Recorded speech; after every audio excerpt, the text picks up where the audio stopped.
What's going on, guys? It's Jimmy here with your $1,400 third stimulus check update, fourth stimulus check update, and related news. President Biden is unveiling the first half of the next stimulus package known as the infrastructure package called Build Back Better. The first half of that, or the first portion of that, which is mostly focused on physical infrastructure, is being unveiled today. We're going to go over that, the fourth stimulus check, the third stimulus check, and several other things. So we're going to jump right in. If you're new to the channel, make sure to subscribe down below so you don't miss out on new updates on the upcoming round of stimulus, the fourth round of stimulus. And don't forget to hit the like button for us. It really helps out our channel. President Biden will unveil the first half of his next stimulus package, an infrastructure package, today, which is expected to be $2 trillion for just the first half of this. The plan aims to revitalize U.S. transportation infrastructure, water systems, broadband, manufacturing, among other goals. There will be multiple different stimulus items in the different halves of this bill, depending on if they try to pass it as one bill when all is finally said and done. They also want to increase in the corporate tax rate from 21% to 28% to help pay for this bill, and measures designed to prevent offshoring of profits will fund the spending, according to the White House. Now, there's been 6 stimulus packages that have been passed already. 3 of them had checks. 5 packages passed under former President Donald Trump. 1 package passed under President Biden. The first stimulus package underneath Trump was the most expensive one, the CARES Act. All 6 of these stimulus packages did not have taxes raised or anything to pay for them. In my opinion, and I'm normally right about this kind of stuff because I just live and breathe this stuff every single day for you guys, that these 6 stimulus packages that have been passed already, nobody will end up paying for it. It'll just sit there on the government debt. The national debt is now at $30 trillion. Probably in the next 20 years, it'll be 50 or $60 trillion. And it's just not going to be paid back. There's no interest rate on stimulus checks. They don't need to be paid back. They just kind of go out on the government debt and they just sit there. I get the question all the time, who's going to pay for all these stimulus packages? Well, the 5 stimulus packages that were passed under former President Donald Trump and the one under Biden, there were no tax changes that happened because of that. They didn't raise taxes on our children or our grandchildren. In my opinion, nobody is going to pay for those. However, this infrastructure package is a little different because it's out over the next 10 years, actually, and it focuses on jobs and transportation and building the infrastructure system, building millions of jobs. And President Biden does want to raise taxes mostly on the 1%, the wealthy people and corporations. We'll talk about that here in a second, to help pay for most of this bill. Another thing you need to kind of understand is that generally, almost every single year, the US government has a deficit in spending, which means that the government spends more than they take in with tax dollars or revenue. So, very similar to a person who might accumulate $20,000 in credit card debt over the years. Every year, they're spending a little bit more than they make or a little bit more than they pay off. And every year, their credit card debt goes up a little bit. That is exactly what happens with the United States government, as back in 1990, the national deficit was $3 trillion. Now in 2021, the national deficit is $30 trillion. And likely when I'm old and gray, if I'm not yet, it'll be $100 trillion at some point in time. And it just is what it is. That national deficit will probably never get paid off. It's actually rare that the US even has a single year where they don't add to the deficit and they're actually in the in the black, that they're a positive. So when you think about tax dollars and being paid and who's going to pay for all these stimulus packages, well, the first 6 stimulus packages, nobody's going to end up paying for them. They didn't raise taxes. They're just going to go on the national debt. And truth be told, does the national debt affect your everyday life? When you go to work or you're sitting on the couch and you're eating dinner, does the national debt affect you? And the reality is not, it doesn't really affect you. Just as similar how your neighbor's credit card debt doesn't really affect you. And I know I'll get some criticism on that, but in my opinion, they'll never pay down the national debt, and it grows every year, and it just is what it is. So there's so many things to worry about in life. Don't worry about that as well. Now, in the first half of this infrastructure stimulus plan, the estimates are $621 billion into transportation infrastructure, such as bridges, roads, public transportation, ports, airports, and electrical vehicle development. $400 billion dollars to care for elderly and disabled Americans. We'll have to see once we get more information on this if there's stimulus related items in here or stimulus related money for elderly care, elderly citizens, and disabled Americans. They also want to inject $300 billion dollars into improving drinking water infrastructure. Remember the Detroit debacle? And expanding broadband access and upgrading electrical grids. This broadband access could lead to possibly free broadband internet for some Americans. I'll keep you up to date as we learn more information. They want to put more than $300 billion into building and retrofitting affordable housing, along with constructing and upgrading schools. Again, this $300 billion into affordable housing could lead to stimulus measures for housing or for lower to middle income Americans that might get subsidies on housing. So I'll keep you up to date on that as well. As I said, this is just the first half, and we're expecting a second half. And there's so many different provisions that are likely going to end up as stimulus provisions in this bill. There's also $580 billion dollars in American manufacturing, research, development, and job training efforts. The administration hopes to build or rehabilitate 500,000 homes for low and middle income Americans and replace all lead pipes in drinking water systems.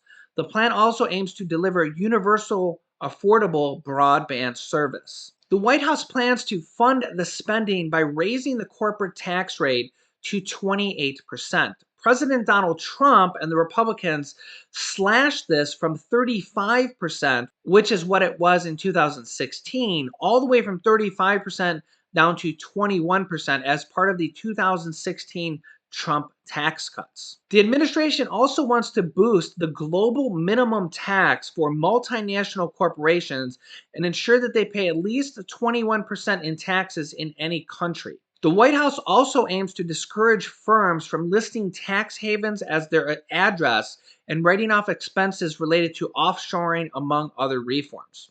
It's also likely that President Biden is going to try to raise taxes on the 1% of the richest people, um, CEOs, entrepreneurs, things like that. He wants to raise the top tax rate from 37% to 39.6%, and also some possible other tweaks in there that we'll discuss at a later date.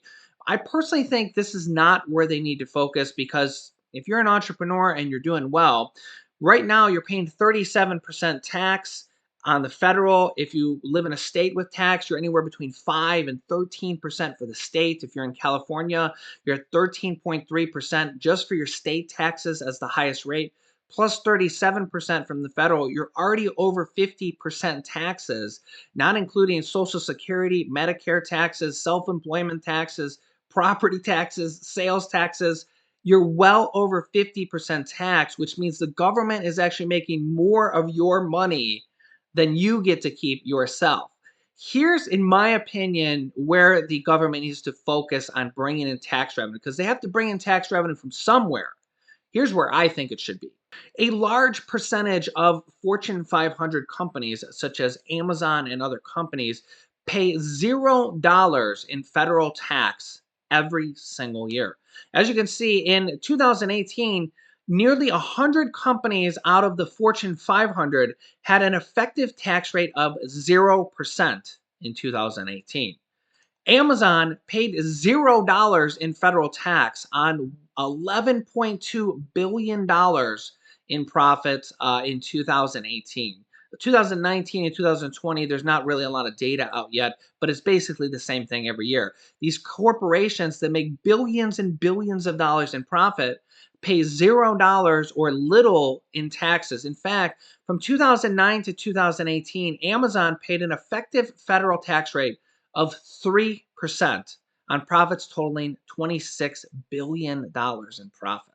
Now, let me know if you think that's fair. Do you think corporations that make billions of dollars in profit, like Amazon, Netflix, and Starbucks, three different companies that paid $0 in federal tax, should stay that way?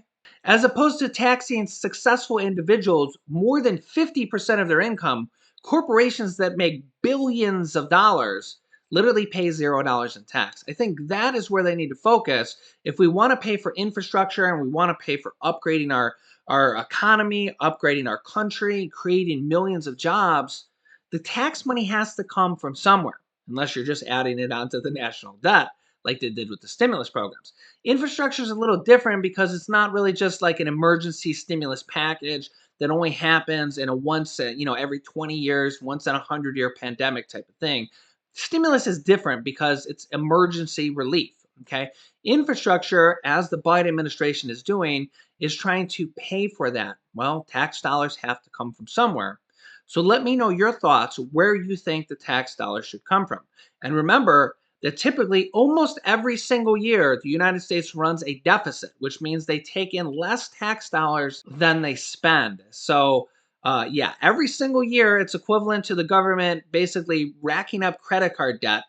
So definitely the tax dollars have to come from somewhere. But if they raise the corporate tax rate from 21% to 28%, it won't make much difference for corporations that pay $0 in tax from all the tax loopholes and foreign offshore tax credits. Basically, if they pay tax in another country, they get credit for it here as if they had paid the taxes here in the United States, which they didn't, or they paid almost nothing. I mean, $11 billion in profit for Amazon and they pay $0 in federal tax?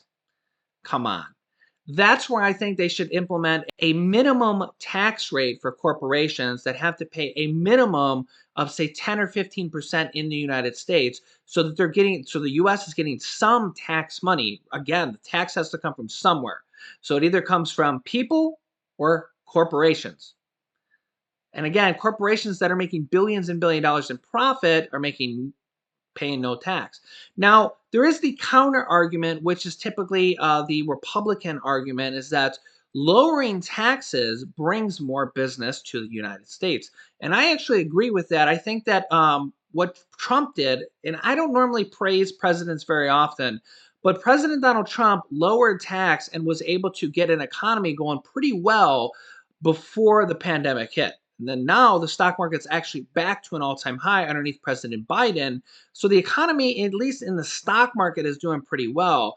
But the problem is that our low and middle income is not doing well at all. And that is where the stimulus programs come into play. In fact, Congresswoman AOC says that this first half of the fourth stimulus package, the infrastructure package, is not nearly enough. The important context here is that it's $2.2 trillion spread out over 10 years.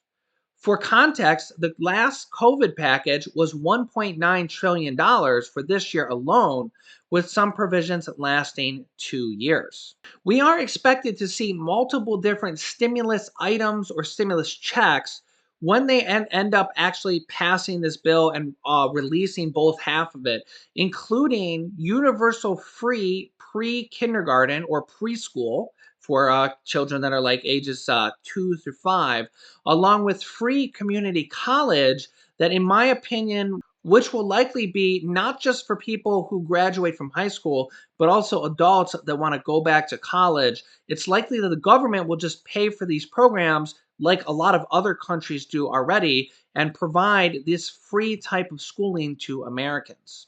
We also have dozens of Democratic lawmakers pushing to include not just one stimulus check in the next package, but monthly recurring stimulus checks. As you can see, this brand new article from today, fourth stimulus, Senators Ed Markey and Elizabeth Warren are pushing President Biden for $2,000 monthly checks. We also have 21 Senate Democrats out of the 50 Senate Democrats there are. There's 100 senators, 50 are Democrats, 50 are Republicans. And they're urging President Biden to put reoccurring stimulus checks and unemployment extension in the next recovery plan, basically, this next infrastructure package. In total, there's almost 100 Democrats from both the Senate and the House of Representatives that are already publicly outspeaking to include at least another stimulus check in the next package, which would basically mean two stimulus checks under Biden, two stimulus checks under President Trump. And President Biden was heard from an aide that he didn't want to send out less checks than his predecessor, former President Donald Trump. In my opinion, and based on that comment, we will likely see at least one more stimulus check before this year is over at the bare minimum. I am expecting a fourth stimulus check to come ultimately from this package. I also did a recent video that I will link to you at the end of this video on how the Democrats can actually pass at least two more packages this year with the reconciliation process, which means that they can pass this simply on their own with just the Democratic votes in the House and the Democratic votes in the Senate. And they really don't even need any Republican votes at all to pass not just one more package, but two more packages this year. And then after September, October, they can actually pass another one for next year. So the Democrats will likely be able to pass this package completely on their own, just like they did the third stimulus check package and included the $1,400 stimulus checks in there, as well as all sorts of other things like the $300 per week unemployment extension, the $40 billion for mortgage assistance and rental assistance, $350 billion for states and cities, which some of those states and cities are going to come back and give to you guys with state and countywide stimulus checks. We just seen California, Maryland, and New Mexico pass state stimulus checks for low and middle income residents from those states. We're going to be seeing a lot more of that when that money becomes available to the states for the third stimulus check package. U.S. House Representative Bill Pascrell Jr. is criticizing Andrew Saul, the Social Security Administrator, for delaying the stimulus checks, the third round, the $1,400 stimulus checks, to millions of Social Security recipients, saying these delays are the failure of the top appointees left by former President Donald Trump. Both Andrew Saul and his deputy, Black, and his deputy were appointed by former President Donald Trump and are getting a lot of criticism for delaying the stimulus checks to Social Security recipients. He says, I was the first member of Congress to demand their firing. The sabotage of Social Security has caused enormous suffering. I hear it and I am fighting with them every day to get you your money. In fact, he just wrote a recent letter to President Biden that says the Social Security Commissioner may be removed by President Biden at any time, and this should be done now. The Social Security Administration Commissioner may be removed from office only pursuant to a finding by the President of neglect of duty or malfeasance in office. One would be hard pressed to identify a greater example of neglect than leaders who have tried to strip benefits from millions, and a greater example of malfeasance than leaders who have pursued the dismantling of the very agency they were appointed to uphold. Saul and Black's leadership constitutes clear grounds for their immediate removal. Let me know, do you think the Social Security Administrator, Andrew Saul, should be removed from office for his delay of the third round of stimulus checks being sent out to Social Security recipients, which is expected to come out, if you haven't received it yet, on April 7th. In fact, you can click this video here to watch the details about that delay and when it is coming out for Social Security recipients, their $1,400 check. And this video is about how adults can get a $6,600 tax credit or refund check from the Earned Income Tax Credit. Click on one of those videos next. Thanks, guys, and I will see you in the next video.